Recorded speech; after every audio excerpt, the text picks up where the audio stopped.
ग्रंथ साहिब में का अल्लाह और कुरान का अल्लाह दोनों एक हैं या अलग अलग जवाब चाहिए, मतलब ऐसा बोलते हैं। देखो पंकज सिंह राठौर जी, ऐसा है, अल्लाह, कुरान का अल्लाह और गुरु ग्रंथ साहिब का अल्लाह एक ही है। उसको चाहे वाहेगुरु कह लो, अल्लाह कह लो, गुरु कह लो, भगवान कह लो, वो एक ही के नाम कई हैं। अगर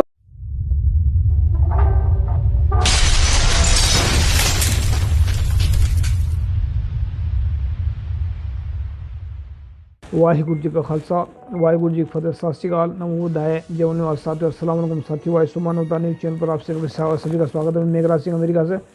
साथियों, आप सभी जानते हैं उठाते गरीबों के मजलूमों की आवाज़। और ये जो पंकज सिंह राठौर हमें सवाल करते रहते हैं, तो ये अच्छी बात है कि हम सवाल करते हैं। तो इन्होंने एक सवाल और किया है, तो हमने 2-3 सवालों का उनका जवाब दिया, इनको अच्छा लगता है, तो जो हम जवाब देते हैं, तो हो सकता है शायद हमारे बोलने में कमी है या ऐसा हो सकता है कि हम ज्ञानवान नहीं कह सकते अपने आप को। हम तो सिर्फ एक साधारण इंसान है। तो हम ये क्या तो कहते हैं, इनका क्वेश्चन बहुत वाजिब होते हैं। क्वेश्चन करने का मतलब इंसान जाग रहा है, मतलब जागरूक है इंसान, मतलब जागा हुआ अंदर से, उससे मतलब मरा हुआ नहीं है, जागा हुआ इंसान। क्वेश्चन है इनका, गुरु ग्रंथ साहिब में का अल्लाह और कुरान का अल्लाह दोनों एक हैं या अलग अलग जवाब चाहिए, मतलब ऐसा बोलते हैं। देखो पंकज सिंह राठौर जी, ऐसा है, अल्लाह, कुरान का अल्लाह और गुरु ग्रंथ साहिब का अल्लाह एक ही है। उसको चाहे वाहेगुरु कह लो, अल्लाह कह लो, गुरु कह लो, भगवान कह लो, वो एक ही के नाम कई हैं। अगर उसको समझने वाले अलग अलग समझ रहे हैं, इसका मतलब उनको कोई ज्ञान नहीं है धर्म का। क्योंकि सच्चे इंसान को पता होता है, जैसे पानी पानी ही होता है, चाहे उसको पूरे पृथ्वी के अंदर कहीं भी घूम लो, पानी पानी होता है। ऐसे ही अल्लाह, वाहेगुरु, गॉड एक ही है, उसके नाम अलग अलग बताए हैं। तो कुरान का अल्लाह और गुरु ग्रंथ साहिब का अल्लाह एक ही है। अगर कोई अलग अलग बताता है, इसका मतलब उनको ना तो अल्लाह के बारे में पता, ना ज्ञान के बारे में पता। अगर कोई मुसलमान ये कहता है कि उनका अल्लाह अलग है या गुरु ग्रंथ साहिब का अल्लाह अलग है, तो उनको इसका मतलब उनको धर्म का ज्ञान नहीं है। क्योंकि अल्लाह, अगर वो किसी को इतना ये कह सकता है कि वाहेगुरु, गॉड, वाहेगुरु, अल्लाह, भगवान सब एक ही के नाम कई नाम हैं, तो फिर वो सही है। अगर ऐसा बोलता है कि उसका गुरु ग्रंथ साहिब का अल्लाह अलग है या उसका भगवान अलग है, इसका मतलब उनको भी कोई ज्ञान नहीं है भरा इसका धर्म के बारे में। तो अगला सवाल करते हैं। अगला सवाल इनका है, एक मतलब हमने जो पिछली वीडियो डाला था, तो क्या कहते हैं ये, आप जैसा सच्चा इंसान को मेरा करोड़ों बार प्रणाम, यानी कि ऐसा बोलते हैं। और एक और क्या लिखा है उन्होंने, मतलब देखो फिर क्या करता है ये कहते हैं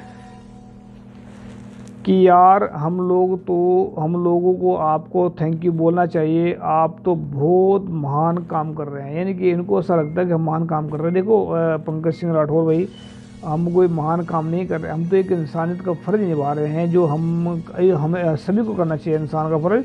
मैं कोई महान इंसान नहीं हूँ, मैं तो एक साधारण इंसान हूँ, आम इंसान हूँ। हाँ, ज्ञान लो, आप थोड़ा इधर से सीख ले, थोड़ा उधर सीख ले, ज्ञान सीख कर उसको बात करते हैं। तो ऐसा नहीं है कि हम कौन सा मतलब ज़्यादा बड़े ज्ञानी धनी, कुछ भी नहीं, ऐसा नहीं है। तो हम सिर्फ सीधे साधे इंसान हैं। आगे लिखते हैं, अगला कौन सा है उनका क्वेश्चन, कौन इंसान कभी भी सच्चा प्रेमी, पति, बीवी का, माँ बाप का, बहन का बेटा, दोस्त, रिश्तेदार हो सकता है या नहीं है, जवाब चाहिए। मतलब प्रेमी का मतलब कौन, किसका सही रिश्तेदार हो सकता है या किसी का मतलब सही हो सकता है, कौन इंसान। देखो क्या नाम भाई, पंकज सिंह राठौर, सवाल आपका अच्छा है। इसमें क्या है कि जो सच्चा इंसान होता है वो सबके लिए बराबर का वो रखता है, मतलब बीवी के लिए भी प्यार रखता है, माँ को भी प्यार देता है, बहन को भी अलग अलग से, मतलब सबके लिए उतना सत्कार रखता है। लेकिन क्या कि जो बीवी का प्यार है वो अलग, तो मतलब थोड़ा आप समझदार है कि आपकी शादीशुदा हो तो आपको पता होगा। तो मतलब कहने का मतलब ही वो सबसे स्नेह प्यार करता है। लेकिन माँ का प्यार अलग होता है, बहन का अलग होता है, लेकिन घर का, लेकिन हाँ प्यार वो सबका बना, सबको मतलब एक साथ लेकर चलेगा, किसी के साथ धोखा नहीं करेगा। अगर हाँ कोई झूठा इंसान हुआ तो वहाँ पर धोखा कर सकता है। तो यहाँ पर सच्चा इंसान ही ऐसा होता है जो सबको एक समान समझता है। वो प्यार मतलब घरवाली का प्यार अलग होता है, तो मतलब नाम प्यार ही है उसका, स्नेह, मतलब वो ऐसे बोलता है। तो कहते हैं कि मतलब जो है एक सच्चा इंसान ही सारे रिश्ते सही तरीके से निभा सकता है। माँ का भी, बीबी का भी, बहन का भी, भाई का भी, सबका रिश्ता सही निभा सकता है। झूठा इंसान नहीं निभा सकता। झूठा तो पहली बात तो उसको समझ ही नहीं आएगा कि उसमें क्या करना है। तो सच्चा इंसान ही सही रिश्ता निभा सकता है, याद रखना इस बात को। अगर लिखते हैं एक सवाल ये किया उन्होंने, नाम उसका पंकज सिंह राठौर है। पंकज तो कहते पंकज राठौर अब्बास खान आदि इंसान का दोस्त के दुश्मन, दोस्त है कि दुश्मन। देखो फिर वही बात आ जाती है, मतलब वो दुश्मन कौन होता है इंसान का? दुश्मन सबसे बड़ा इंसान का मन होता है। और मन में अगर झूठ और बेईमानी हुए तो मुसलमान और सिख, ईसाई, दूसरे सब दुश्मन नज़र आएंगे। अगर मैं सिख हूँ तो अगर मेरे अंदर झूठ है, बेईमानी है, तो मुझे हिंदू क्या, सिख क्या, मतलब दूसरे मुसलमान क्या, तो सब दुश्मन नज़र आएंगे। ये मेरे अंदर, ये आपके अंदर जो इंसान है, जो मेरे अंदर सच्चाई और ईमानदारी है तो वो है, तो मुझे धर्म की भी वो सारे के सारे जो इंसान नज़र भी आएंगे। इंसान मतलब मुझे सबके जो धर्म के कपड़े तो पहन रखे उन लोगों ने, जैसे सिखों के मैंने पहन रखा, किसी ने मुसलमान का कपड़ा पहन रखा, किसी ने धर्म के अलग अलग पहन रखे हैं।